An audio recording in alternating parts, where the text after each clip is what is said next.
Hello students, आज हम कक्षा 8वीं पाठ 6 भगवान के डाकिए जो लिखा है रामधारी सिंह दिनकर जी, उनके जो कविता है उसका सल्लात करेंगे, उनकी व्याख्या करेंगे। बेटा चलो बेटा देखो, पहला सल्लात है, पक्षी और बादल ये भगवान के डाकिए हैं जो एक महादेश से दूसरे महादेश को जाते हैं। हम तो समझ नहीं पाते हैं मगर उनकी लाई चिट्ठियाँ पेड़ पौधे पानी और पहाड़ बाँचते हैं।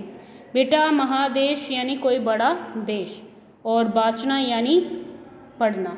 दोबारा देख लो बेटा, महादेश यानी बड़ा देश और बाँचना यानी पढ़ना।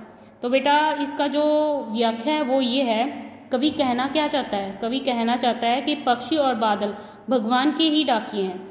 पक्षी और बादल ये भगवान के डाकिया हैं, यानी जो पक्षी और बादल हैं वो भगवान के डाकिए हैं, यानी वो संदेश को भेजने वाले हैं जो एक महादेश से दूसरे महादेश जाते हैं। यानी वो एक देश से, एक स्थान से और संदेश लेकर दूसरे स्थान पर जाते हैं, दूसरे देश में जाते हैं। हम तो समझ नहीं पाते मगर उनकी लाई चिट्ठियाँ पेड़ पौधे पानी पहाड़ बाँचते हैं।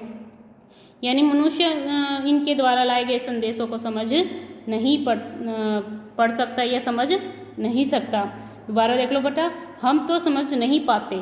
हम तो समझ नहीं पाते यानी हम लोग पशु पक्षियों द्वारा या पक्षी और बादल द्वारा लाए हुए संदेशों को समझ नहीं पाते या पढ़ नहीं पाते, मगर उनकी लाई चिट्ठियाँ यानी उनके लाए हुए पत्र संदेश पेड़ पौधे पानी पहाड़ ये पढ़ लेते हैं।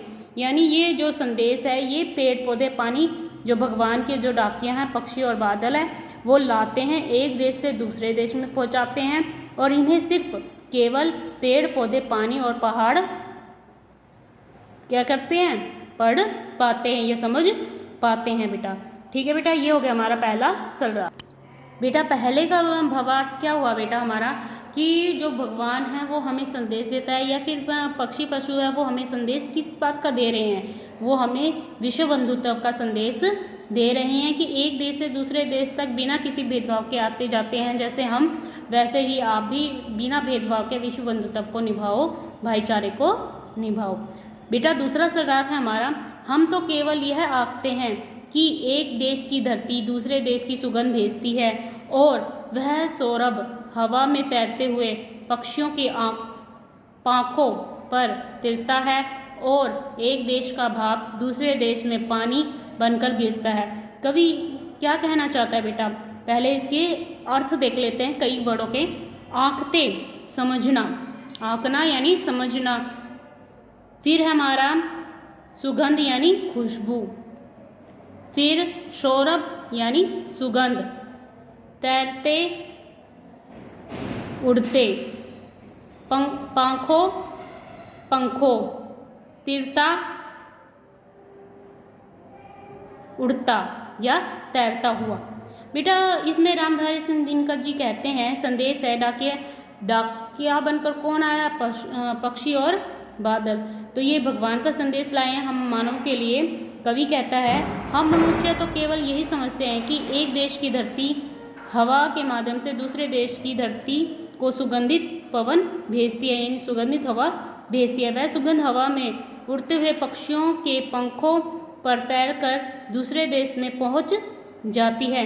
इसी प्रकार एक देश के पानी की भाप बादल बनकर दूसरे देश में पानी के रूप में बरस जाती है। कहने का भाव यह है कि प्रगति के साधन पक्षी और बादल बिना किसी भेदभाव के एक देश से दूसरे देश आते जाते हैं। दोबारा देख लो बेटा, हम तो केवल यह आंकते कि एक देश की धरती दूसरे देश की सुगंध भेजती है। हम तो सिर्फ यही समझते थे कि एक देश की धरती है दूसरे देश में सुगंध भेजती रहती है और वह सौरभ हवा में तैरते हुए पक्षियों के पंखों पर तिरता है।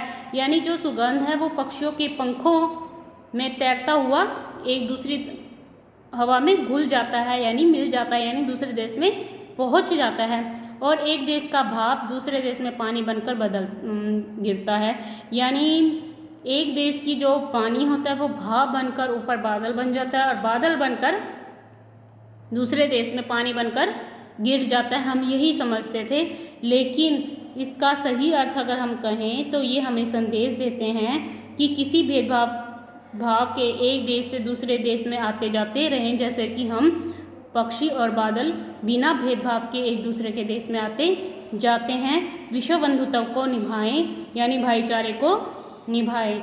ये हमें भेदभाव की भावना नहीं सिखाते। जिस तरह पशु पक्षी हैं वो एक देश से दूसरे देश में चले जाते हैं, जो पानी है वो एक देश में से दूसरे देश में चली जाती है, जो सुगंध है वो एक देश से दूसरे देश में जा रही है बेटा, उसी तरह हम भी अपने मन में भाईचारे की भावना को रखें। हमें यही संदेश मिलता है बेटा इससे। ये हो गया हमारा पाठ छठा, भगवान के डाकिए, जो कि कवि हैं इसके रामधारी सिंह दिनकर जी ने लिखा है इनको। तो बेटा ये हो गया हमारा इसका सर्राथ कंप्लीट हो गया बेटा। आप इसे ध्यान से सुने। थैंक यू बेटा, टेक केयर बेटा।